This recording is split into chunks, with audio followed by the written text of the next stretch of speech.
Yes ngono dunya biasa wae, urip wis biasa wae. Maksudnya biasa wae, penting soleh, di hati soleh, rezeki yes minawos, wae taluk wae pangeran, ora usah sok suci, ora usah sok bener dewi, biasa wae. Dunia kabeh kersane napa? Pangeran. Ya sudah seperti ini. Yang soleh koyok salabah malah akhirnya suul khotimah. Padahal dulu disebut hamamatul masjid, tukang iktikaf. Gak tahu mulai ke masjid, tapi akhirnya suul khotimah. Wahsi sing mata ini kekasih Nabi, rupanya mata ini Hamzah ditakdir husnul khotimah. Makanya donga ya muqallibal qulub tsabbit qalbi ala dini. Kita tidak pernah tahu. Nah, kenapa kalau saya ngaji PD? Mereka aku muji pangeran, saya tidak pernah mikir awakku, tak penting awakku, penting muji pangeran. Ngaji itu artinya kan muji pangeran, muji ilmune pangeran, ya sudah selesai. Itu anakku itu donga itu mikir awakmu dhewe.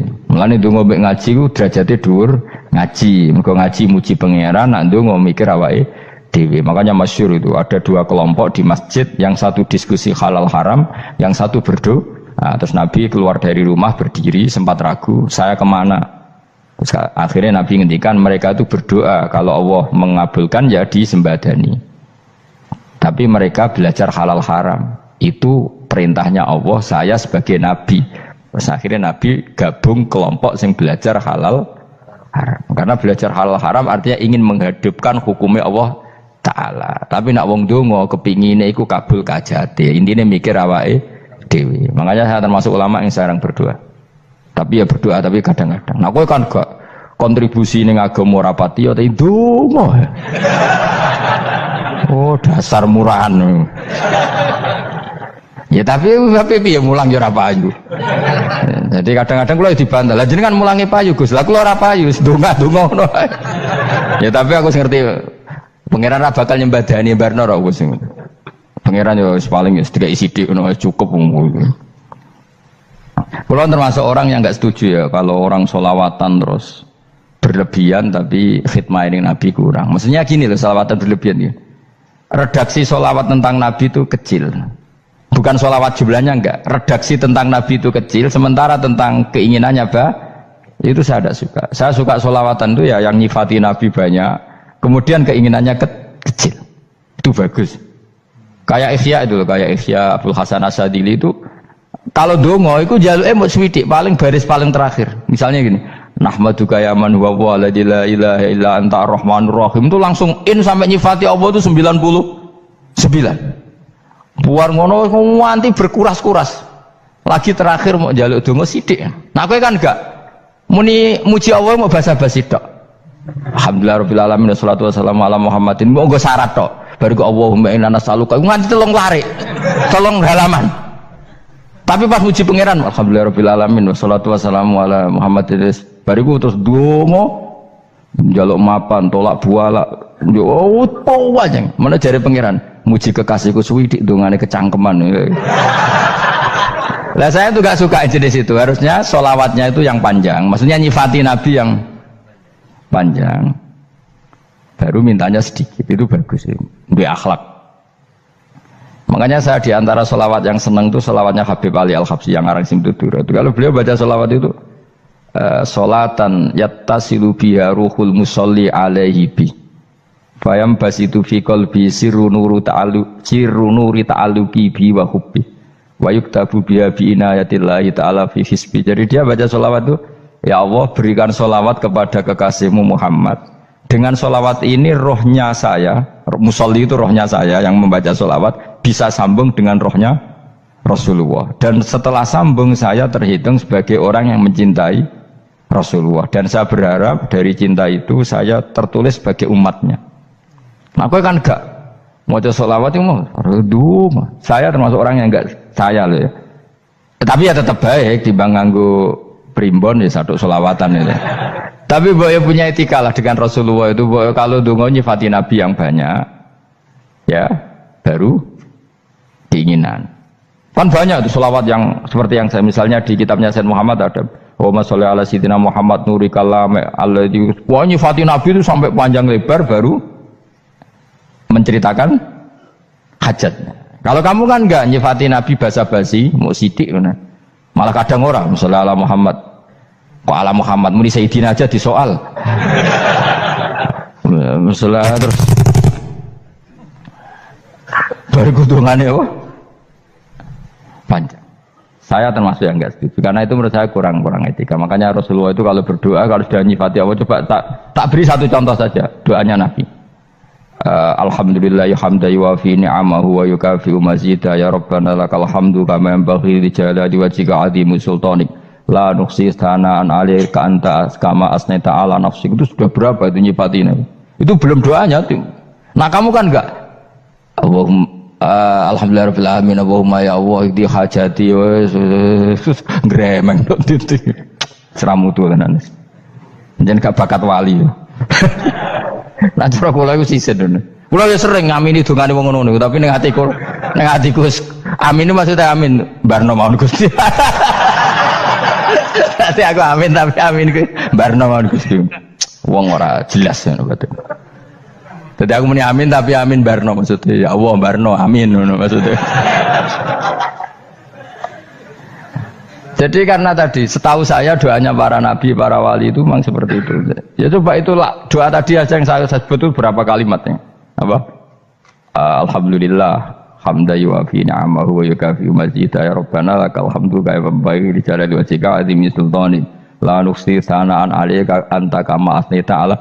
Enggak terhitung pujian saya kepada engkau sebanyak engkau memuji pada diri engkau sendiri. Allahumma inni a'udzu biridhoka min sakhatika fi mu'afatika min uqubatika wa bika minkal. Allahumma sholli bi haqqi jabarutika wa bi khawfika. Kan panjang sekali doanya wali-wali itu, tapi semuanya mensifati Allah.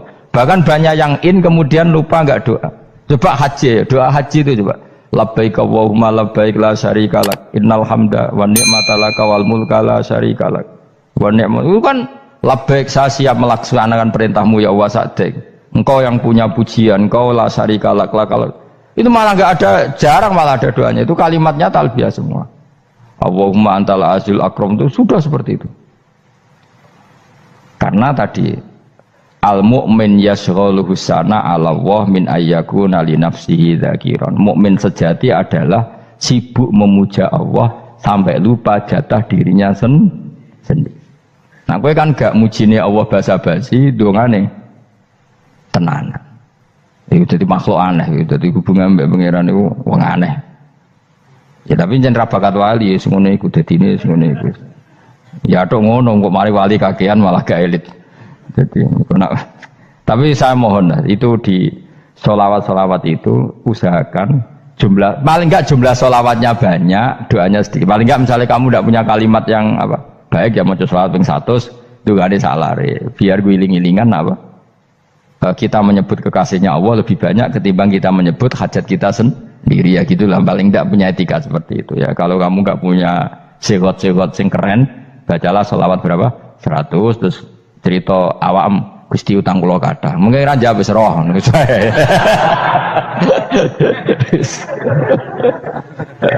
Tapi kan kita menyebut kekasihnya sampai 100, nyebut utang bisa. No coba nyebut kekasih bisa, nyebut utangnya satu. Berarti yang kemudian ditakoki pangeran, gue nyebut kekasihku biro pisan, nyebut utang 100 dasar rayu utang nomor. Ya ada, saya termasuk orang yang nggak setuju tadi. Jadi kalau apa redaksi sholawat cari yang mujinya Nabi lebih apa? Lebih banyak. Karena itu nanti lebih diridhoi Allah Taala. Coba Allah sendiri kalau nyebut nabinya itu hitung saja. Laqad ja'akum rasulun min anfusikum. Jadi rasulun min anfusikum, seorang rasul yang sejenis dengan kamu. Terus azizun, orangnya sangat terhormat. Alaihi ma'anitum, rasul ini siap menanggung apa yang kalian tidak mampu. Kowe ra bakat mlebu swarga barokah syafaate Nabi akhirnya mlebu swarga. Kowe ra kelar korban, Nabi tahu mengorbankan kita semua. Dokha Rasulullah bikabsaini, terus hada an ahli wa hada amman lam yudokhi min mati jenis alihima anitum, Nabi menanggung apa yang kalian berat. Azizun, Nabi itu ali, terus harisun alikum, Nabi sangat berkomitmen menyelamatkan kalian. Haris itu keinginan yang berlebihan itu jenis apa? Haris kiai kuno namanya ini ngungseng, keinginan yang over. Nabi itu sangat berkeinginan kita ini maslahat. Terus bil mukminina raufur, Allah yang zat yang super saja kalau nyebut nabinya nyifati sebanyak itu. Ada ayat lagi misalnya Rabbana wab'ats fihim rasulam minhum yatlu alaihim ayatika. Muhammad itu siapa? Seorang rasul yang membacakan ayat-ayat Allah. Wa yu'allimuhum, seorang rasul yang mengajari mereka alkitab wal hikmah. Wa yuzakkihim, seorang rasul yang membersihkan akhlak-akhlak kita. Jadi artinya Allah punya tradisi kalau nyifati rasul itu banyak. Juga nyifati orang-orang sekeliling rasul. Makanya menurut saya madhab Syiah itu enggak pas.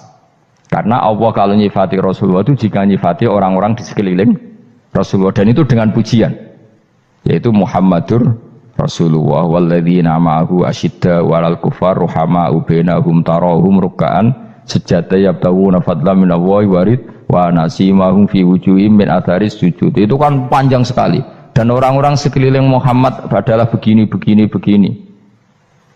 Kayak apa Allah muji para ashabu Rasulillah? Masa kita ikut kelompok yang menghina ashabnya apa? Rasulillah. Makanya kita tetap madzhab ahli sunnah apa? Wal jamaah, yaitu mencintai semua sahabat. Karena Allah saja yang Tuhan mensifatinya dengan sehormat itu. Mensifati apa? Ashabu Rasulillah. Disifati orang-orang yang saling kasih sayang sama orang mukmin. Tarahum ruk'an, sujud dan komitmen hidupnya untuk rukuk dan sujud. Simahum fi wujuhim min asari sujud. Sudah asari sujud tidak usah diterjemah, nanti sensitif. Cuma setahu saya asar sujud itu nanti setelah di akhirat orang sering sujud itu jabahnya itu ada nurnya. Tapi kalau ada yang nafsirkan asari sujud itu warna tertentu ya semboy, itu sensitif. Yang jelas asari sujud itu ya sudah seperti itu. Seneng kamu kok kasut. Kowe nyen provokator, nak ono apa ya? Ada hal yang begitu terus mau berlebihan. Uteke ya khisimun. Nah, kalau ada kepentingan, pokoknya ayat si mahum fi wujuhim min atharis sujud, bahwa dalam jabahnya itu ada asaris sujud. Itu masyhur kan, saya terangkan ya, tapi gue jauh sensitif loh, biasa wae. Suatu saat Rasulullah itu ngendikan begini, nanti saya kata Nabi akan nyafaati kalian semua. Sahabat-sahabat tanya, ya Rasulullah dengan sekian miliar orang bagaimana kamu mengenali kita? Saya ulang lagi, suatu saat saya nanti akan nyafaati kalian karena saya kenal kalian. Maksudnya di akhirat. Ya Allah, di akhirat. Terus sahabat tanya, ya Rasulullah bagaimana engkau mengenali kita sementara nanti di akhirat bermiliar-miliar orang gitu. Terus Nabi ngendikan gini, jika kamu punya unta dengan tanda tertentu, saya ulang lagi, jika kamu punya unta punya tanda tertentu, dalam jidatnya ada begini, dalam tangannya ada gini, dalam kakinya ada gini, maka apa kamu bisa membedakan untamu dengan unta orang lain? Ya bisa ya Rasulullah, karena unta kita khas. Misalnya kaki depannya ada putihnya, kaki belakangnya ada putihnya, dalam baduknya ada putihnya. Terus kata Nabi, inna ummati yud'auna yaumal qiyamati hurran muhajjalin min asaril wudu. Nanti umatku nanti wajahnya juga bersinar, tangan kakinya juga bersinar. Jadi asar itu saya pastikan secara riwayat itu akhirat, maksudnya tentang akhirat. Tapi bahwa yang di dunia ada yang memulai asar itu nggih monggo mawon. Loh itu bagus kan, artinya ekspresi percepatan. Tidak apa-apa loh, daripada kok kowe ra jelas ini gitu. Maksudnya ya orang ngetok ya pancen jarang sujud tenan. Wis ora usah sensitif, tapi yang jelas ya nanti. Ya soben kiamat ruang samu. Nanti hisab itu nanti kalau hitung hanya sekitar 3 jam. Hisabnya sak dunia itu hanya sekitar, karena malaikat itu tidak kesulitan sama sekali. Tak warai ya, ini nggak akan salah saya dalam hal ini karena riwayatnya sahihah. Kenapa hisab itu hanya butuh rubu'un nahar, 1/4 dari siang enggak? Anggap saja siang itu 6 jam atau 12 jam, itu aja terserah. Kalau 12 paruhnya kan 6 ya. Seperti 1/4-nya berarti 3. Itu gini. Jadi nanti di mahsyar itu kan yauma tabyaddu wujuh wa taswaddu wujuh. Yaudah yang kafir itu gelap, hilang. Wajahnya, tubuhnya semuanya gelap. Yang mukmin itu semuanya terang. Jadi sudah yang tabyaddu wujuh wa taswaddu wujuh otomatis terus nyingkap. Terus pergerakannya itu delala yang tabyaddu wujuh itu ke kanan, yang taswaddu wujuh ke kiri. Maka kamu jangan punya sinar yang kelap-kelip, nanti kena bego yang karena nggak jelas tadi. Maka kamu harus sinarnya yang sejelas-jelasnya, ghurran muhajjalin min asaril. Bila perlu nur kamu sampai menembus langit saat itu. Makanya ketika orang mukmin sudah nurnya ada di muka, ada di tangan, masih ngendikan Rabbana atmim lana nurona, karena takut masih kena bigo tadi. Karena kalau hanya wudhu tok, sikil tok kan, bayangkan di miliaran orang kan bisa agak kelihatan. Tapi kalau nurnya sampai nembus langit kan, itu siapa kok nurnya sampai, kan malaikat langsung tahu. Lani hafal Quran, alim kan insya Allah nurnya itu. Sama zaman itu masih berdoa, Rabbana atmim lana, sempurnakan nur kami. Karena nanti identifikasi malaikat berdasar tadi, kalau ada nur berarti diletakkan ashabal yamin, kalau nggak ada nur ashabal shimal. Nah malaikat yang dibawa bigo itu kira-kira detail nggak? Dugaan saya kalau kelap-kelip pasti kena simal. Wah ini partai kiri mesti kan. Pemenang yang wudhunya mau dulet sirah tok sidik. Karena anak madhab Syafi'i. Sebetulnya meskipun itu sebaiknya kalau basuh sirah itu kabeh ben ora kelip mana aneh pepesan terus dulat-dulet tok. Mau iku soben ya itu kelip. Ya sudah ya. Setelah itu kata ngendikane pangeran yu'raful mujrimuna bisimahum fayukhadu bin nawasi wal aqdam. Orang-orang pendosa kelihatan maka diletakkan di kiri. Nah sama yang orang-orang baik simahum fi wujuhihim Menasari. Jadi ayat itu jelas tentang akhirat. Tapi kira usah terus provokasi.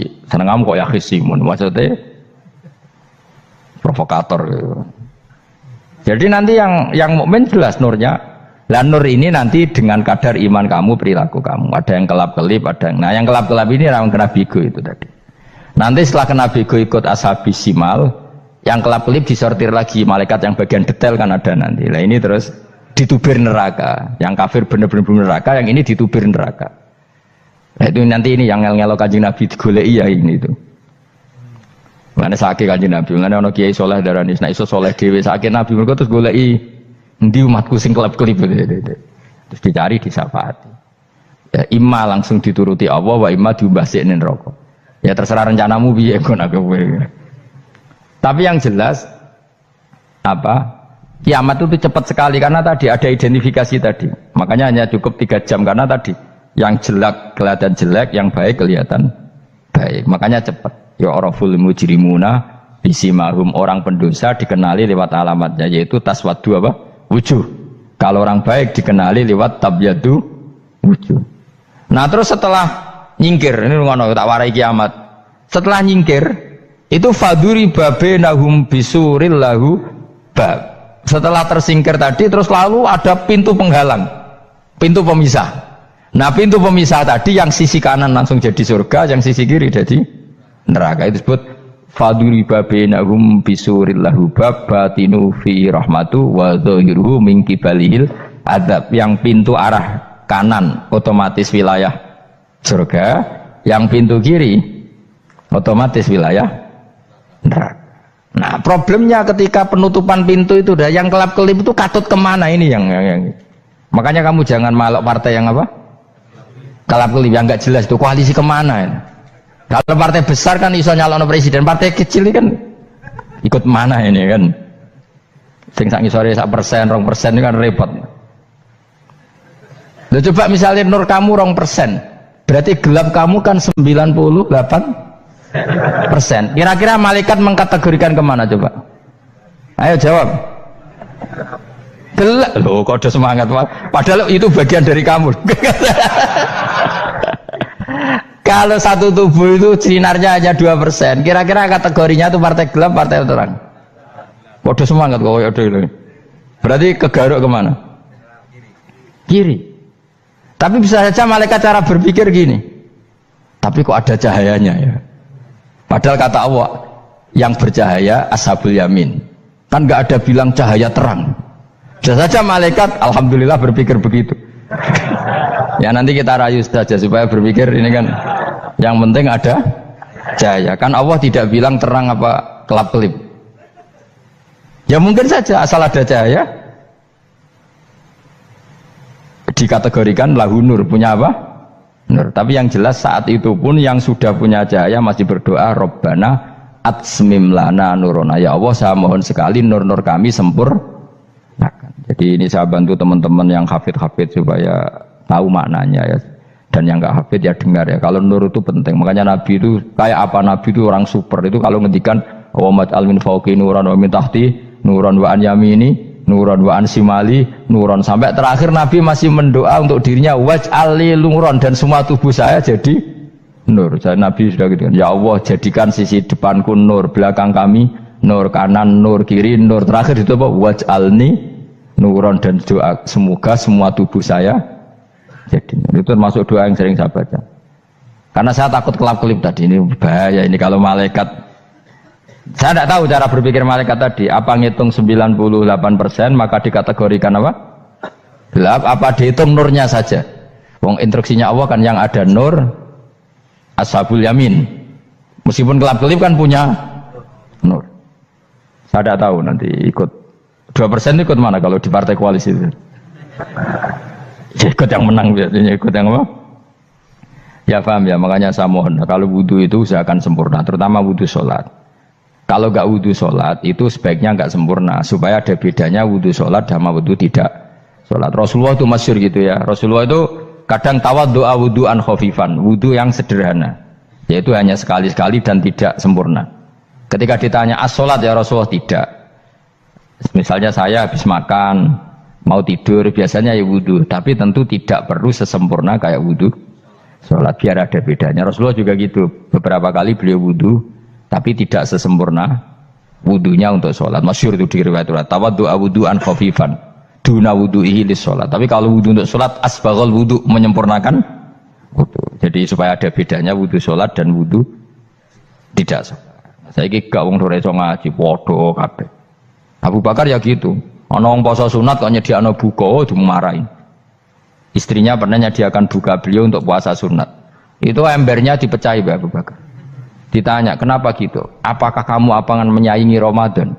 Jadi gak boleh memperlakukan puasa sunat kayak Ramadan. Ya biasa saja kalau puasa sunat kok wah buka kolak apa. Ramadannya ya iri tuh, ini gimana kok saya disaingi ini. Jadi kabeh itu ada proporsinya, ada apa? Makanya megang Quran ya wudu, megang wudu. Nah, kabeh gitaran terus wudu, pengiran tersinggung. Piye kok menjegal gitar wudu? Jadi enggak boleh kebaikan disaingi itu juga enggak boleh. Bapak kowe sregep wudu sampai nyekel gitar. Yo, Quran tersinggung, wah semen iku gak semen kan. Malaikat panitia kan ya tersinggung. Kabeh itu kan ada proporsinya, apa? Ada proporsinya. Itu hebatnya Rasulullah. Jadi kalau beliau wudu, bahkan wudu itu wudu li sholat sama tidak sholat itu. Misalnya sholat sunat itu kamu mampu ngadeg boleh nggak duduk? Boleh. Kalau sholat fardu nggak boleh, biar ada bedanya. Fardu itu spesial, nggak boleh, harus berdiri. Kalau sunat pun harus berdiri. Fardu tersinggung, iya sunat kok nyaingi aku kan gitu kayak.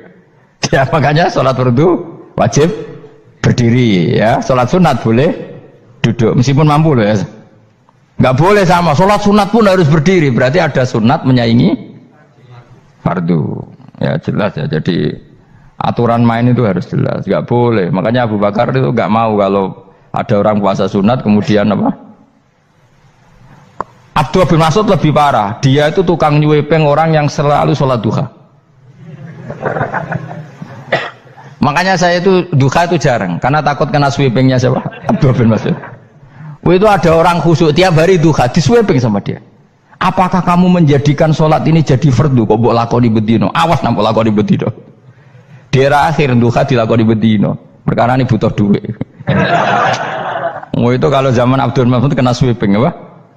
Karena berarti menandingi fardu. Yes, ora usah anut ilmu ku bahaya itu di sensitif. Cuma ini kan ilmu tetap tak utarakan. Biar kamu tahu, enggak boleh fardu disaingi itu enggak. Coba kan banyak ketentuannya tadi. Contoh paling gampang itu apa? Kalau sholat fardu boleh, nggak boleh apa? Duduk. Sholat sunat boleh duduk. Sholat sunat boleh di kendaraan sesuai jalannya kendaraan. Ainama tawajjahat bi rohilatu. Kalau sholat fardu, kalau kamu naik unta harus turun untuk memastikan di kiblat.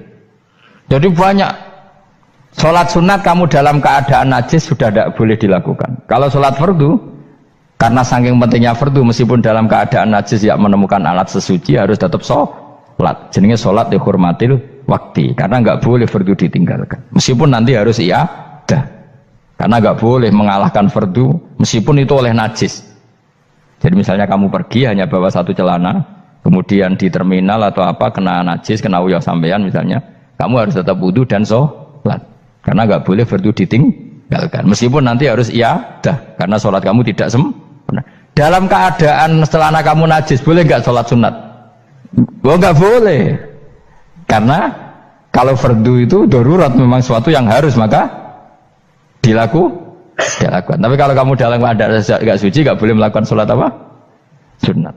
Karena fardu itu spesial apa? Spesial. Bun kalau terus nongnya. Wamtazil yauma ayyuhal mujrimun. Ya, jadi orang mujrimun harus terpisah dari orang apa? Mukmin. Dan yang keharusan itu ketika di surga. Tapi kalau di dunia ya boleh muamalah boleh. Ya muamalah yang halal maksudnya. Infaridu tegese misau sira kabeh ana mukminin sing pira-pira mukmin intakhtilatihim. Nalikane campure kufar utawa al mujrimin bihi kelan al mukminin. Utawa rujuke balik boten apa-apa. Maksudnya rujuke diwalik ge sami intakhtilatihim mukminin bihi kelan kufar utawa kufar ning mukminin. Alam ahad ilaikum ya bani Adam. Alam ahad ana ta ora merentano ingsun ilaikum maring sira kabeh. Amurkum tegese ana ta ora merentano ingsun kum ing sira kabeh ya bani Adam ya bani Adam. Ala lisani rusuli ing atase lisane para utusan-utusan ingsun. Bukankah saya telah merintahkan kamu wahai Bani Adam Allah ta'budu setan. Yen ora menghamba sira kabeh asetan ing setan. Ngendikane pangeran kowe ijek kanut setan cek nemen nih. Bukankah sudah saya perintahkan kamu tidak boleh diperbudak napa setan. Maknane la tuti tegese aja taat sira kabeh ing setan. Inna sak temene setan laku maring sira kabeh aduun musuh mubinun kang jelas. Bayinul adawati banget musuhane. Lah wong setan musuhmu kok malah mbok enut bocah kok sarap ngono. Karwan musuh kok di enut. Anut ya pangeran mergo Allah wali fid dunya wal akhirah. Wa ani buduni lan yen to nyembah sira kabeh ni ingsun. Wa anstune kelakuan budu nyembah sira kabeh ni ingsun wahidu tegese nglakoni ya tauhid sira kabeh. To mengesa kana sira kabeh ni ingsun. Wa ati ulan taat sira kabeh ni ingsun. Harusnya kita hanya ibadah ning Allah Subhanahu wa ta'ala karena dia yang menciptakan kita, tempat kita kembali. Setan itu tidak siapa-siapa, makhluk yang hina, yang lemah. Kok malah taat ya ning gone zat sing super, sing gawe kita, sing memberi rezeki kita dan zat yang kita kembali. Hadza utawi iki maknane taat ning Allah taala. Hadza ay al madkur min taatillah iku siratun kudalan thariqun dalan mustaqimun kan. Orang boleh beda pendapat tentang redaksi sholawat. Ada yang sholli ala Muhammad, ala Sayyidina Muhammad, Nabi Muhammad, monggo lah masalah redaksi saja. Tapi setelah dianalisis, Nabi itu Pak Rektor, jadi Nabi setelah Nabi Isa saking dihormatinya sampai dituhankan. Juga jadi Nabi yang ada cerita masih hangat, orang Yahudi itu bunuh Nabi. Jadi yang satu mendudukkan Nabi sedemikian tinggi sampai kayak Tuhan, yang satu menjatuhkan Nabi sedemikian rendah sampai dibunuh. Kayak apa susahnya jadi Nabi Muhammad SAW. Kemudian dengan gampang hadatin agama ini bikin syariat yang bernama sholawat. Redaksinya monggo lah sesuai tradisi masing-masing. Allahumma sholli ala Muhammad, Allahumma sholli ala Sayyidina Muhammad, ala Nabiyina Muhammad, monggo lah. Tapi yang jelas redaksi ini kalau didiroyah dikaji, Allahumma itu Tuhan, Tuhan itu pemberi. Wa Muhammadun wa in jalla qadruh abdun min ibadi. Muhammad apapun tinggi derajatnya tetap berstatus hamba. Sehingga agama ini terjaga oleh syihotus sholawat. Agama ini terjaga oleh redaksi sholawat. Yaitu Allah tetap pemberi sebagai Tuhan yang enggak tersaingi, la syarikalah. Rasulullah Muhammad wa in jalla qadruh, apapun prestasinya, bisa mi'raj, bisa apa saja, tetap seorang hamba yang butuh muhtajun ila rahmatih. Jika redaksi Allahumma sholli ala Muhammad ini mengukuhkan yang Tuhan tetap Tuhan, hamba pilihan tetap hamba pilihan. Tentu dengan redaksi ini kemudian kita mendudukkan Nabi benar-benar posisi terhormat.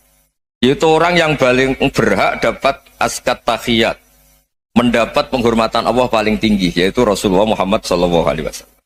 Dan itu diulang-ulang oleh Allah.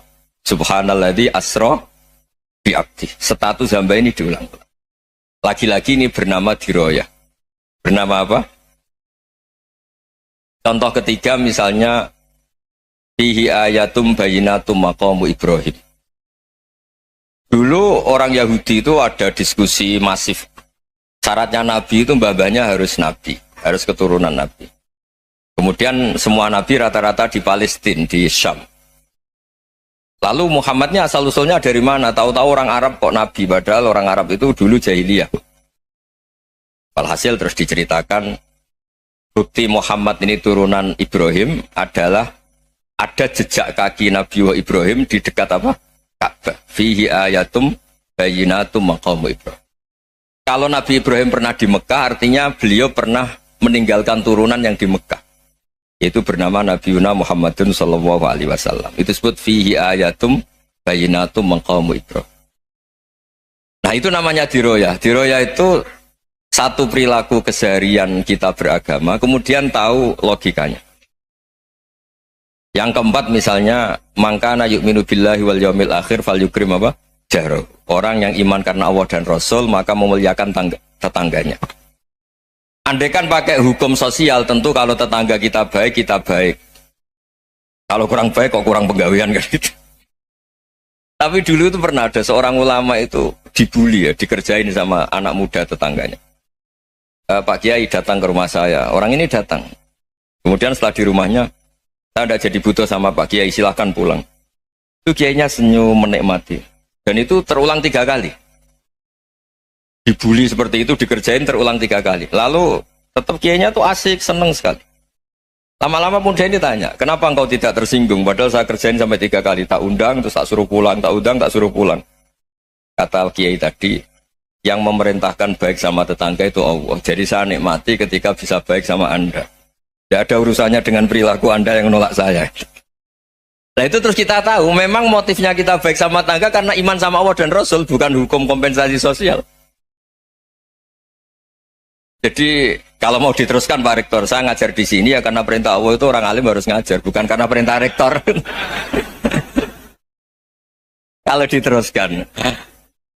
Ya saya mohon juga gitu, para dosen, para karyawan di sini, kalau nggak khianat dengan UI itu karena takut sama Allah, jangan takut sama Rektor. Kalau Anda baik juga karena Allah, jangan baik karena apa? Rektor. Bagaimanapun ya semua kita ini makhluk. Makhluk itu la yadurru wa la yanfa. Begitu juga melihat Indonesia. Melihat saya ini kan ikut di UI itu lama sekali, ikut sama Profesor Zeni dari Profesor Zeni nulis tafsir. Mungkin Pak Hersoyo tahu banyak, dulu Pak Lutfi ya tahu banyak. Tapi saya memang nggak pernah terbuka karena ya memang nggak ingin sebenarnya. Kondisi ini kondisi darurat ini. Sehingga saya tahu cara berpikir Profesor Zaini, ya tahu komitmen beliau pada UI. Dan pendiri UI memang ya banyak yang dari tokoh NU, Muhammadiyah, dari tokoh-tokoh ormas yang lain. Memang didirikan banyak orang. Hingga UI memang nggak milik ormas apa tertentu. Dari satu sisi memang baik, nggak dikuasai ormas tertentu. Tapi nanti kalau keterusan ya nggak berbentuk. Ya sudahlah dikelola saja. Sambil-sambil jelas, sambil-sambil kadang nggak jelas. Yang penting ikhlas tadi. Karena kalau terlalu asobia itu jadi repot. Kita ini yang nekuni fikih itu tahu. Kalau tidak kuno itu madhabnya Hanafi. Kuno itu madhabnya Syafi'i. Tahu-tahu seakan-akan Imam Syafi'i itu NU, Imam Abu Hanifah itu Muhammadiyah. Padahal ini orang-orang yang sebelum NU dan apa? Muhammadiyah. Jadi kalau kita yang nekuni ilmu itu biasa saja dengan perbedaan. Tapi kalau orang-orang yang nggak siap dengan perbedaan itu sampai Allah disifati Ta'ala itu tidak terima. Padahal Ta'ala itu maknanya Maha Luhur, yang Maha Agung. Jadi ada seorang kiai kebetulan pidato pertama Pak Rektor. Assalamualaikum warahmatullahi ta'ala wabarakatuh. Di mubalik kedua ini nggak terima karena itu dianggap bid'ah ada ta'ala. Hanya dia bilang Assalamualaikum warahmatullahi ta'ala wabarakatuh. Itu saking asobiahnya itu Allah ditambahi ta'ala itu tidak terima. Padahal ta'ala itu maknanya Maha Agung. Nah itu kan jadi repot kalau asobia gitu. Kalau kita ngadepi perbedaan itu biasa saja. Karena kita mungkin bacanya banyak, lihat hal-hal seperti itu ya biasa saja. Karena dulu itu perbedaan itu urusan sudut pandang. Ya saya ulang lagi, perbedaan itu sudut. Allah yang Tuhan saja sering didebat sama nabi-nabinya. Karena urusan sudut pandang apa? Saya beri contoh ya. Suatu saat Khalilur Rahman Ibrahim itu saatnya meninggal sama Allah, Israel disuruh. Itu Ibrahim saatnya meninggal, ambil nyawanya. Setelah datang ke Ibrahim, ya Khalilur Rahman Ibrahim, saya disuruh nyabut nyawa Anda. Itu Israel dipaksa mikir sama Ibrahim. Hal ra'aita khalilan yumitu khalilah. Kamu tahu orang yang mencintai kemudian bunuh yang dicintai. Itu logika agak benar. Akhirnya Israel kan gak biasa debat. Kan gak dilatih debat. Gak pernah ikut lomba UI debat ilmiah. Dia taunya nyambut nyawa aja. Kembali ke Allah. Ya Allah, kata Ibrahim, hal ra'aita khalilan yumitu khalilah. Masa kekasih bunuh yang dicintai ya. Tapi kata Allah santai. Bilang ke Ibrahim, hal ra'aita habiban yakrahu ayyalqa habibah. Masa katanya dia cinta saya, kemudian ketemu saya tidak berani. Israel mater lagi. Logikanya gini Ibrahim, masa yang dicintai sama yang ketemu yang dicintai nggak berani. Ya udah ketemu aja. Katanya yang meninggal itu. Artinya kamu bisa saja GR tidak mati-mati karena merasa dicintai. Atau ingin mati karena mencintai. Nah, maksud saya, dalam hal-hal seperti ini orang UI pasti gak jelas. Katanya cinta Allah suruh mati ya gak mau. Gak jelas kan? Dibilang gak cinta juga gak mau. Tapi dibilang cinta kalau ukurannya mati juga gak mau. Nah, tapi dalam banyak hal gak jelas itu penting Pak Rektor. Penting sekali. Buatan guyon. Saya beri contoh sekian ilmiah, gak jelas itu penting. Rasulullah Shallallahu Alaihi Wasallam itu dalam banyak hal itu disuruh Allah, memang disuruh supaya ngambil sikap seperti itu. Karena Allah itu punya otoritas penuh untuk bikin orang itu baik atau tidak baik. Wahsy itu yang membunuh Sayyid Hamzah, orang paling dicintai Nabi di antara yang dicintai Nabi. Qatalahu Wahsyun, dibunuh oleh Wahsy. Nabi secara basarnya itu nggak suka sama Wahsy. Sampai cara lahir ya ingin corong Jawa ingin masuk nol. Tapi apa kata Allah? Laisa laka minal amri syai'un aw yatuba alaihim aw yu'adzibah. Itu tidak wilayah kamu Muhammad. Malah Wahsy dikasih tobat sama Allah. Khalid bin Walid. Itu perang Uhud kalah itu karena ide brilian Khalid bin Walid. Pas itu masih panglima kafir. Yaitu pura-pura kalah, ghanimah dilepas, sahabat turun, pasukannya naik, walhasil orang Islam kalah. Khalid bin Walid akhirnya juga masuk Islam. Orang yang secara basariah Nabi itu gak siap. Kebalikannya juga ada. Sa'labah itu orang sampai gelar hamamatul masjid. Ini pas ngaji mesti ingat. Salah. Dia di masjid terus. Setiap habis salam tuh lari karena istrinya nyuwun sewu masih berpakaian yang tidak pantas. Kenapa engkau terburu-buru pulang? Pakaian yang dipakai istri saya sekarang saya pakai. Ya pakaian sarung itu kayak Pak Rektor kan fleksibel. Ini khusus mau Ramadan. Tidak akan sarungan terus, gak usah khawatir.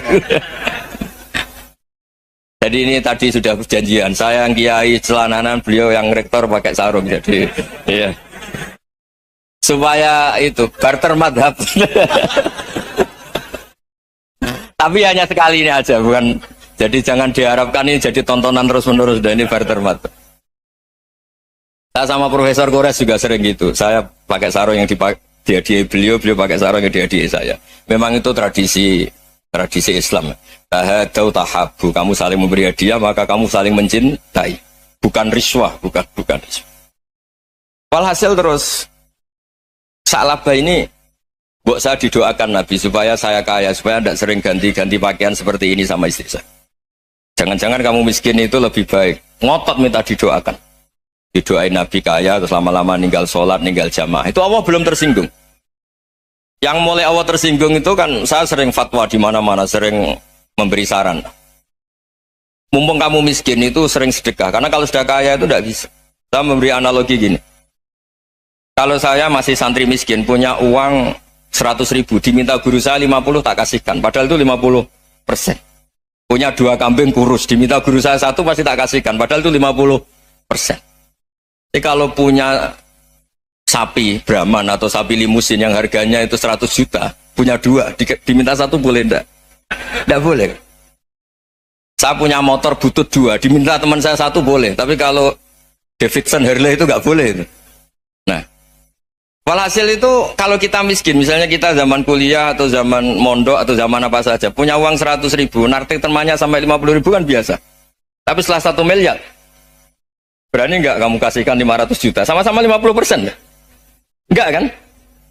Nah Sa'labah gitu, ketika zakat masih per 40 kambing 1 kambing itu sebenarnya kan masih ringan. 41, 82. Kambingnya itu sudah mabenal jabalen. Barang dihitung zakat karena sudah ribuan, jumlahnya sampai 400 kambing.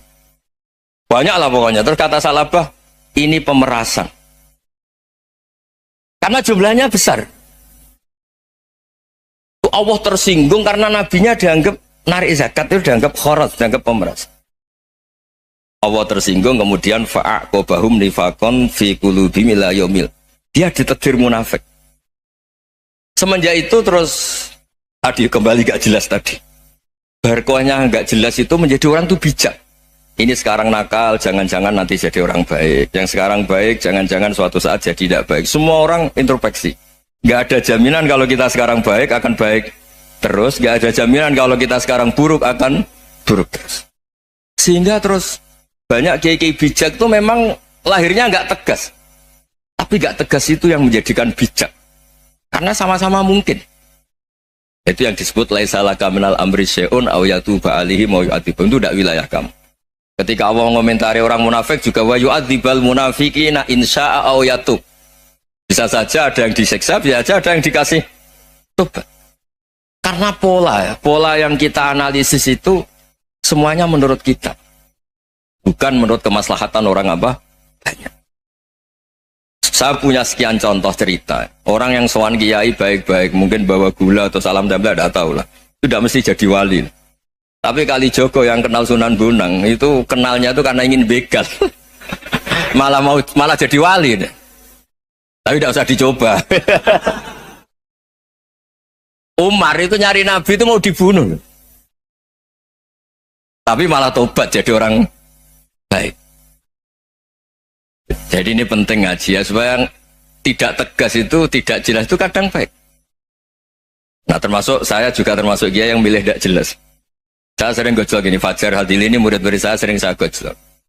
Kalau semua sistem pendidikan kayak kampus, kayak UII, kayak UIN semuanya, itu sistem yang bagus karena tertib, jam kuliahnya jelas, mata kuliahnya jelas. Kalau di pesantren itu Pak Harso itu gak tertib, tapi justru itu enak ketemu di jalan orang berani tanya. Nah ini kalau mbak-mbak misalnya menstruasi, mau belajar haid nunggu semester berapa baru tahu. Itu bisa sekian tahun gak sholat karena nunggu pelajarannya baru diterangkan. Mau haji juga gitu, nunggu mata pelajaran haji. Kalau nggak jamnya, nggak mau dosennya ngajarin. Nah, kalau kiai kan enggak, ketemu di jalan tanya, dijawab. Jam berapa juga dijawab. Artinya Indonesia itu berkah, ada sistem kampus yang tertib. Ya semoga termasuk tertib gajinya. Tapi tertib gajinya itu juga sebenarnya rugi, saya sering. Ada pegawai negeri Gus, tolong doain saja di PNS, enak aja. Gajinya tetap. Kata saya nggak mau kalau gaji saya tetap. Kok bisa Gus, enak tiap bulan mesti dapat gaji. Kalau tetap nggak naik-naik kata saya. Kalau kiai gajinya nggak tetap, tapi di atas yang tetap kata saya. Artinya Indonesia itu berkah. Kalau semuanya pakai sistem pendidikan setertib ini, orang mau tanya haid ya nunggu pelajaran haid. Bab haji ya nunggu pelajaran haji. Tapi kalau ketemu kiai itu enggak, ya pokoknya saya pernah di pasar, Gus mau tanya apa? Anak saya ini keluar darah terus gini-gini, padahal biasanya haid hanya 7 hari gini-gini. Ya sudah kembalikan ke biasanya, rudat ilal adat.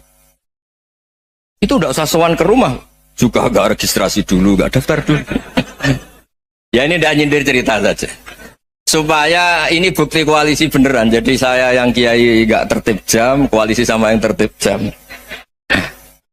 Jadi kalau semuanya sistem kampus, nanti pertanyaan itu enggak bisa on time, enggak bisa setiap saat.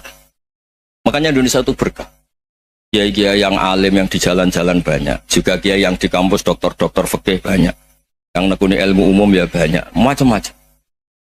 Itu masalah itu kalau saling mengadili itu baru masalah. Misalnya kiai ngeluh, enggak enak jadi kiai, enggak punya gaji tetap. Yang dosen ngeluh, enggak dicium tangannya. Karena memang unik Indonesia itu. Kalau guru fikih kok dosen itu tetap nggak dicium tangannya. Karena pikirannya anak-anak itu wong sudah bayar disuruh nyium. Itu kayak di alam sadar tuh gitu. Kalau kiai itu kan anak-anak nggak bayar itu. Ya opanya cium tangan itu. Makanya kalau kiai-kiai tidak keramat bisa mati karena dicium tangannya bisa mati itu kiainya. Ya ini cerita. Supaya saling menghormati saling jadi kalau makanya itu pakar-pakar pakar-pakar akhlak ya, pakar-pakar etika peradaban. Itu tertampar betul ketika Nabi urusan ilmu itu mengabaikan itu kalau sudah urusan ilmu. Misalnya begini, ada urusan ilmu, ada mbak-mbak cantik atau ibu-ibu cantik. Itu dalam Islam itu diajarkan jangan sopan-sopan banget. Kata Nabi, karena kekuatan ilmu itu di atas kekuatan akhlak, di atas kekuatan adab. Ya nisa an-nabi lastunna ka ahadim minan nisa. Ini taqaitunna fala takhdu'na bil qaul. Faya alladzi fi qalbihi maradun. Misalnya ada babak cantik, menarik, kemudian sopan misalnya sama Pak Fajarin sama dosen-dosen. Monggo binara. Wah itu bahaya pikirannya kemana-mana itu. Orang yang imannya pas-pasan, berarti mau. Maksud saya kalau cantik, menarik, ketemu di jalan, biarin aja dosennya mau kemana, biarin aja. Gak usah dihormatin. Kalau dihormatin, Pak mau kemana sadere no bisa bahaya ya. Nah, biarin aja. Kalau tanya, Dek ini alamatnya mana? Cari sendiri Pak. Karena hanya dengan cara itu si Pak dosen ini gak kepikiran.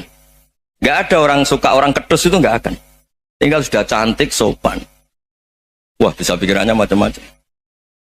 Itu ilmu. Fala takhdu'na bil qaul. Kamu jangan terlalu lirih kalau ngomong. Fayat ma'alladzi fi qalbi maradun. Orang yang pikirannya masih kotor pasti berpikir yang negatif. Anda mungkin demi sopan sama dosen Anda. Tapi sejauh mana dosen Anda juga berpikir positif. Itu kan uji iman sama uji nyali. Nah, sama pejabat yang sopan sama kiai mungkin punya Alphard, punya Robicon, punya terus bawa uang banyak. Terus sama kiai cium tangan hormat. Jangan-jangan kiainya yang pikirannya macam-macam. Ini berarti bisa jadi muhibbin potensial misalnya. Nah, saya ini termasuk kiai yang pengagum ilmu. Sehingga saya sama orang yang medit, yang kikir sama saya itu saya senangnya bukan main. Kenapa? Karena kalau orang medit itu gak berhak nuntut. Tapi kalau orang lomo 1 juta minta surga, 2 juta ya minta apa? Surga. Gus, salam template 200.000 aja kadang minta surga.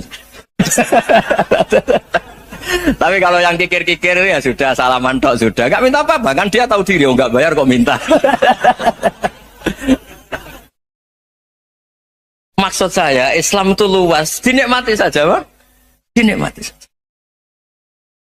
Nah itu diroya, maksudnya itu diroya. Diroya itu, kamu tahu aturan Islam itu, kamu harus yakin khairihi wa syarrihi minallah. Semua itu ujian, tapi kemudian dikaji. Makanya saya ini termasuk pengagum Imam Syafi'i. Imam Syafi'i itu dikasih tahu. Ada orang yang di depan engkau cium tangan hormat, tuh di luar ngomong-ngomong. Ngata-ngatain Anda.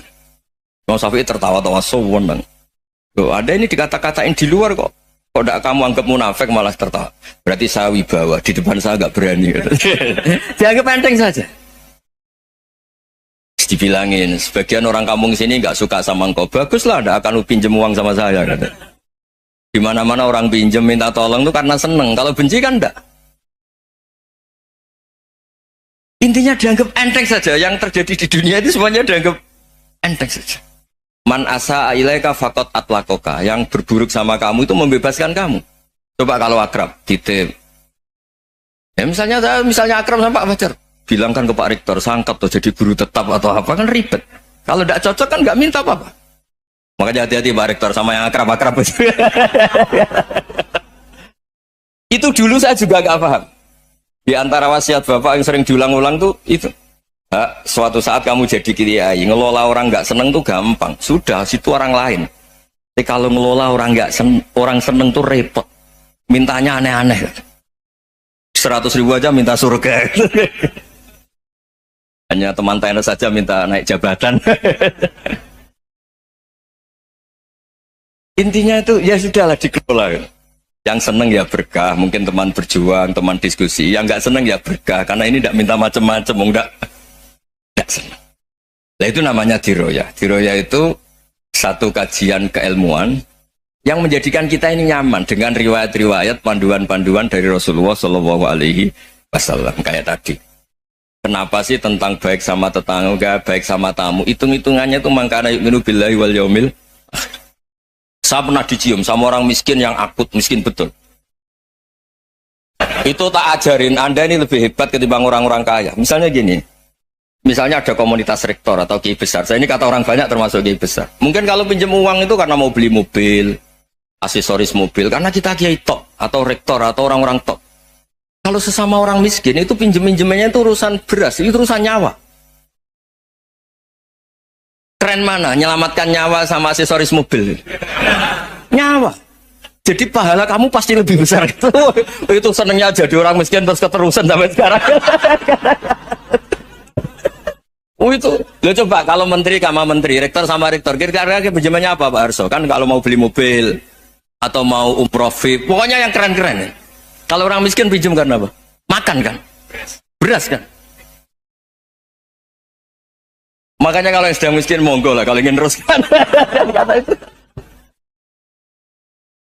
Maksud saya Islam itu seenak itu, Islam itu segampang itu. Sudahlah yang sedang miskin ya keren. Karena sekali sosial itu urusannya apa? Nyawa. Tapi kalau miskin semua ya Indonesia bisa tutup kan. Ya sudah yang kaya-kaya itu saya menyelamatkan Indonesia karena bayar pajak yang menjadikan Indonesia berjalan. Tapi ya dipakai yang benar. Nah, begitu seterusnya. Ada kiai miskin cerita ke kita. Terus enak jenengan alim, terus punya santri banyak, bisa ngajar di mana-mana. Saya bilang, hebat kamu. Dia hidup di daerah tertinggal. Itu yang diajarkan kan hanya tauhid. Kan nggak mungkin desa tertinggal baca fikih perbandingan madhab. Kan nggak mungkin. Kalau yang kayak Pak Fajar, Pak Sadali kan nggak mungkin. Fikih perbandingan apa? Madhab. Menyorot madhab dunia. Kayak engke-engke itu kan nggak mungkin. Tapi pertanyaannya, yang menyelamatkan masuk surga itu tauhid apa perbandingan madhab? Tauhid. Ini hanya mengajarkan fardu kifayah sunat-sunat. Ini Anda mengajarkan fardu ain. Surganya dulu kamu. Oh terus senangnya jadi kayak gitu. Karena yang diajarkan apa? Tauhid. Sementara kita yang gaya-gaya ini ajarkan perbandingan apa? Ada studi banding ke Al-Azhar kemana-mana. Ini enggak tauhid. Dari orang nyembah pohon jadi nyembah Allah Ta'ala. Keren enggak? Keren. Jadi terus kayak gitu sama saya senangnya bukan karena tak bela. Tapi ada yang agak kurang ajar, tanya saya. Kalau itu hebat, kenapa Gus gak mau jadi kayak gitu? Waduh. Wah ya repot kalau pertanyaan. Terus tak jawab, kalau saya jadi kayak gitu, kamu ngangsu ilmu dari mana coba? Ya dari jenengan, ya kalau sama gobloknya ada bisa. Ya sudah, Gus aja jadi kayak besar. Maksud saya, ya sudahlah kita begini seperti yang saya ajarkan di sini, saya sarankan. Supaya orang itu tahu. Ini namanya diroyah, apa? Makanya kata Imam Ghazali itu kalau kamu ingin sopan gampang melihat anak kecil, dua aqallu minni dzamban, dia dosanya lebih kecil. Karena masih kecil kan, tentu secara dosa nggak banyak. Kalau melihat orang yang tua, dua aktsaru minni ibadatan, dia tentu ibadahnya lebih banyak karena umurnya lebih banyak. Sehingga terus semua orang lain tuh di depan kita itu hebat. Ya semua orang lain sama misalnya Pak, ini rektor, Pak Fathul Wahid rektor. Tanggung jawabnya lebih banyak, berarti pahalanya lebih banyak. Tapi sama, ketika melihat Nyon Sewu, melihat pegawainya yang secara lahir di bawahnya, ini tanggung jawabnya nggak banyak, pasti salahnya juga enggak. Itu yang diajarkan Rasulullah SAW, sehingga enak lah. Tapi kalau kita melihat orang lain selalu salahnya, itu pecundang. Allah saja tidak seperti itu kan, amal baik ya ada khairan, amal buruk ya ada saron, semuanya dilihat oleh Allah SWT. Saya itu punya teman Gus, agak beling, agak seenaknya. Dulu miskin. Wah itu seenaknya betul. Kayak kenal Tuhan sudah. Tak tanya, kenapa kamu seenaknya? 1 bulan tuh labanya bisa 200 juta sampai 500, sampai 1 miliar. Saya itu Gus, setelah duha itu perkembangannya bagus. Salah duha itu. Saya pernah miskin, kan kata, apa, ingka rezeki fisama, apa? Wa ingkana qalilan ya kalau fisama fa'anzilhu, terus wa ingkana qalilan fakasirhu, kalau sedikit perbanyak. Ini trennya sudah benar semua. Nah, wa ingkana apa ya haraman fatahirhu, kalau haram yang kau sucikan. Makanya saya seenaknya kalau qalilan sudah fakasirhu, paling trennya yang enggak benar juga fatahirhu kata Mas. Dia yakin kalau yang enggak benar-benar sudah disucikan Allah, karena yang lain-lain sudah dari miskin sudah kaya, qalilan sudah fakasiru, paling yang haroman juga sudah fatohiru gitu. Tak tanya, lah kamu kok tahu? Polanya sudah ada Gus, karena sang qalilan. Kamu sembrono sama Tuhan kok begitu kan? Tapi apapun itu seneng saya. Seneng saya sering salah teh, makanya saya mohon yang sekarang miskin sedang miskin itu ya ndak usah nyesal banget. Kalau ingin kaya monggo lah, namanya orang juga ingin. Ya, tapi Anda harus bangga. Sosial antar kalian adalah urusan nyawa dan itu pahalanya luar biasa. Supaya kita, nah yang kaya-kaya juga boleh GR lah karena pembayar pajak. Dan itu bisa menyelamatkan apa? Indonesia Raya. Begitu seterusnya. Itu yang diajarkan Nabi, antawadhu hatta la yabghiya ahadun ala ahadin. Kamu semua harus tawadhu sehingga antar kalian tidak saling tidak sopan, tidak saling liar, tidak saling mendolimi. Termasuk tadi sikap gak jelas tadi. Orang dolim yang sekarang dolim bisa saja tobat, yang sekarang soleh bisa saja nanti. Semuanya tuh mungkin. Kita diajari ya muqallibal qulub tsabbit qalbi ala dini. Jadi keliru kalau kita dalam banyak harus tegas, gak mesti. Al halalu bayyinun wal haramu bayyinun. Tapi ada wa bainahuma umurun mustabihat. Ada yang wilayahnya itu abu-abu. Misalnya ada perempuan cantik, misalnya contoh paling gampang. Kalau kamu ajari secara serius, kamu bisa aja tergoda jadi fitnah. Tapi kalau orang soleh gak berani ngajarin, kemudian digunakan orang fasik, malah menjadi orang nakal, kita juga tanggung jawab. Kamu mau tegas gimana? Wilayahnya sama-sama mungkin. Wilayahnya sama-sama mungkin. Yang dekat pejabat mungkin terkontaminasi KKN. Tapi kalau pejabat gak dekati orang soleh, punya perilaku yang gak soleh, yang repot juga Indonesia kan? Nah hal-hal seperti itu kita tidak perlu ngambil sikap. Maksudnya nggak usah ngambil sikap, ya kita buktikan kalau milih satu madhab, kita buktikan semuanya lebih baik, semuanya lebih bermanfaat, semuanya lebih berperadaban. Karena nggak bisa dihindari wa bainahumain. Termasuk nyuwun sewu, saya mohon maaf sama mulai Pak Harso, Pak Lutfi sampai Pak Fathul Wahid. Saya ini termasuk kiai yang nggak suka dekat sama orang-orang top. Bukan karena hasud. Memang konstitusi kiai harus gitu, la tamuddanna ainaika. Kenal orang lebih tinggi itu kan resiko. Misalnya saya kiai desa, mungkin punya keri tua sudah seneng, punya kijang tua sudah seneng. Gara-gara kenal Pak Wahid naik Camry, waduh kok saya kalah itu. Kenal orang itu kan resiko. Mungkin dosen-dosen sini kalau kenal saya di Rembang juga resiko. Di sini gak ada cium tangan, biasa di sana, wah gak enak jadi dosen. Jadi memang harus dibatasin. Sekiranya mungkin orang terus, karena latamud dan nanawa, ainaika ilham. Kamu jangan sering melihat orang lain yang mungkin secara lahir dapat nikmat yang lebih tinggi timbang Anda. Kalau kamu gak bisa ngelola hati Anda bisa hasut, Anda bisa dengki. Paling tidak Anda bisa ada syukur. Saya itu sering didolani pejabat. Juga sering melihat pejabat di TV-TV. Naik mobil aja ada yang naikkan. Bahkan kalau wudhu itu anduk aja ada yang bawa. Itu kalau yang gak kuat, wih naik jadi pejabat. Ya makanya terus konstitusi kiai itu mengatur, sudahlah, mata kamu itu kamu batasin. Jangan melihat sesuatu yang potensi ya, potensi menjadikan Anda tidak nopo syukur. Gara-gara Nabi Dawud itu terlalu nopo lugu. Kan masyhur itu ada seorang perempuan cewek diperkosa 3 tokoh. Kila 4, pokoknya 3 aja diperkosa 3 nopo tokoh. Bareng cawe wedok niku hamil, jadi gunjingan. Dilapor ning Nabi Dawud. Sebenarnya 3 orang ini tersangka, 3 orang tokoh ini tersangka karena disebut perempuan tadi. Misalnya yang merkosa aku si A, si B, si C. Bareng pas niku Nabi Sulaiman jek umur 13 tahun. Bareng neng mahkamah Nabi sinten Dawud dibenarkan napa wong lanang telu wae. Perkarane ora ngaku, ora ana bukti. Ya, tapi pangeran kersakno iku lucu. Wong telu mau terakhir malah muni ngene. Wah, paling diperkosa asu niku. Maksudnya paling sing merkosa napa asu. Barang Bali cawe itu tersiksa terus napa jenenge Nabi Sulaiman ngendikan ngene, andekan hakimnya saya pasti keputusannya tidak seperti ini. Nabi Dawud dengar itu terus ya sudah kamu saja yang memutuskan.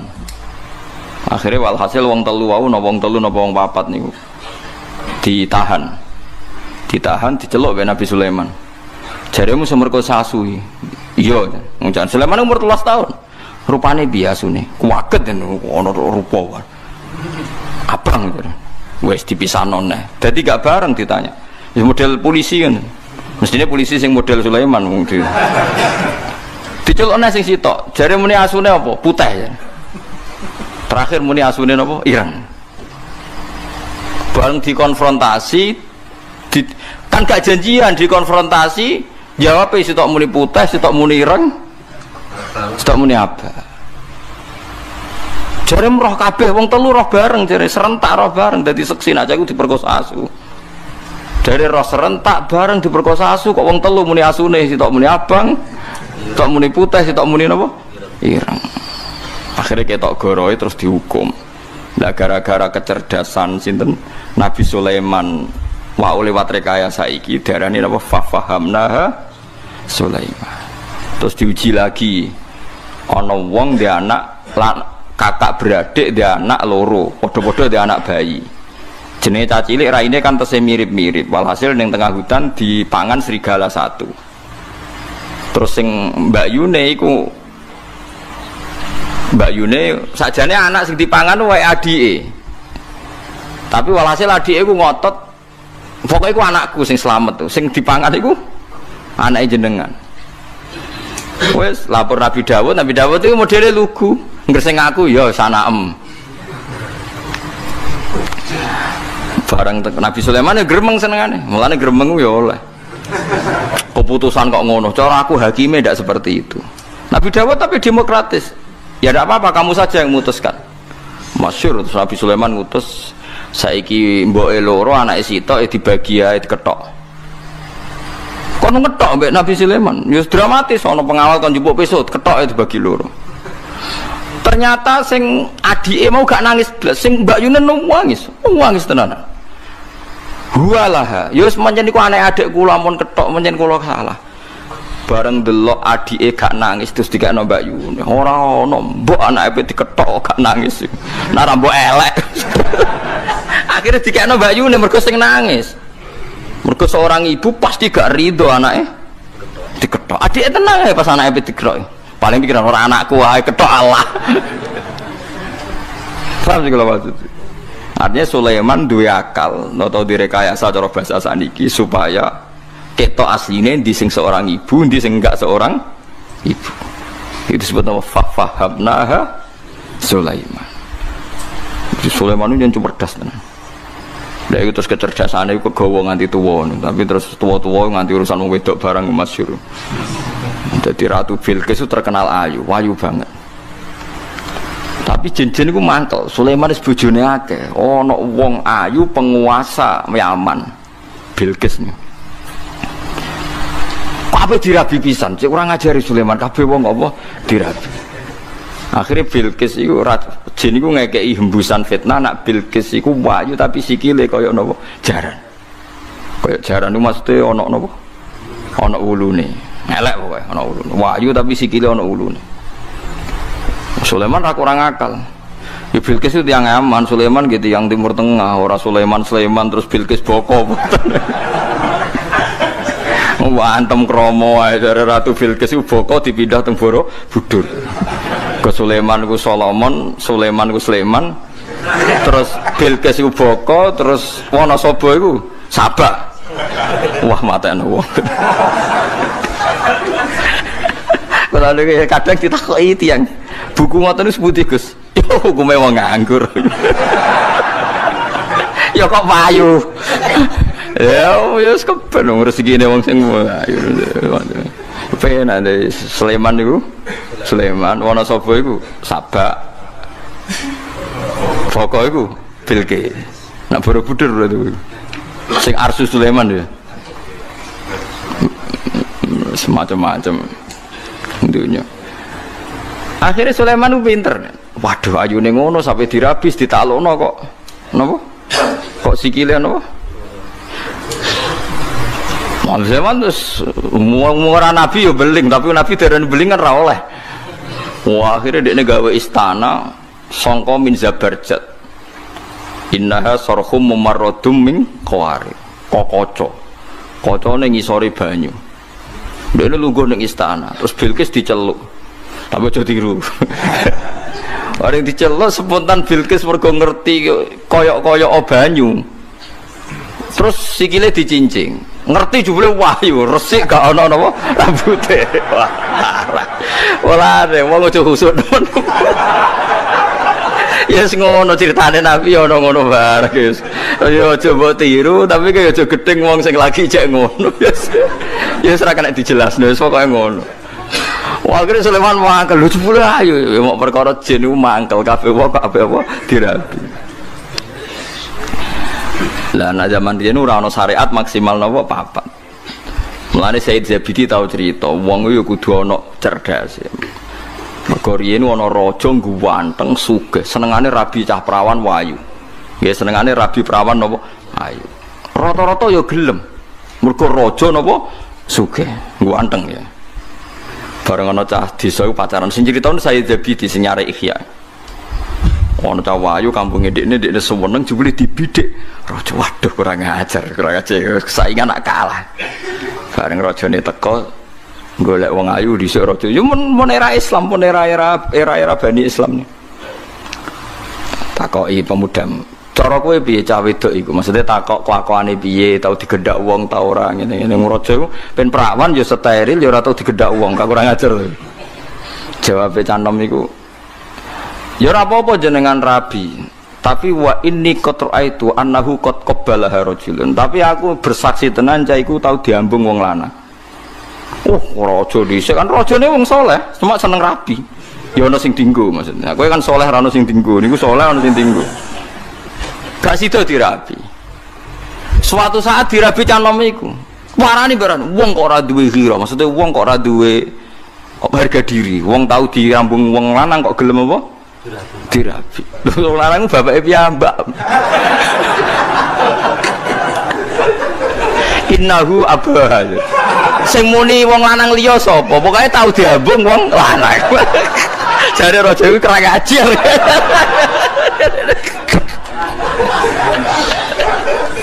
Sing muni wong liya sapa? Oh, tapi cawe itu biasa diambungi tiang lanang. Akhirnya raja kan gak minat, waduh biasa diambungi wong lanang. Suatu saat dirabi cah iku raja nek lho kok rabi kuwe wong kok gak duwe cemburu, gak duwe harga diri. Lah rumasane jenengan sinten wong lanang? Jaremu diambung lanang niku bapak. Ane ana wong saleh rondok duwe akal ngono ya oleh. Nabi Sulaiman yo ngoten niku wau. Ngono ndelok sikil barang macam-macam. Tapi niat dirabi. Nggih, melane cara fikih niku termasuk ditoleransi nontone wong wedok niat dirabi. Melane koyo halalam iku angel, perkarane ndelok ora niat dirabi. Nah, misal, tapi kalau niat bojone wong ora kena diniati. Ngawur ya. Ora kena diniati kang dikhilaf piye ora kena. Wal muhsanatu napa minan nisa. Tapi nak akal kunane kuno niku wonten.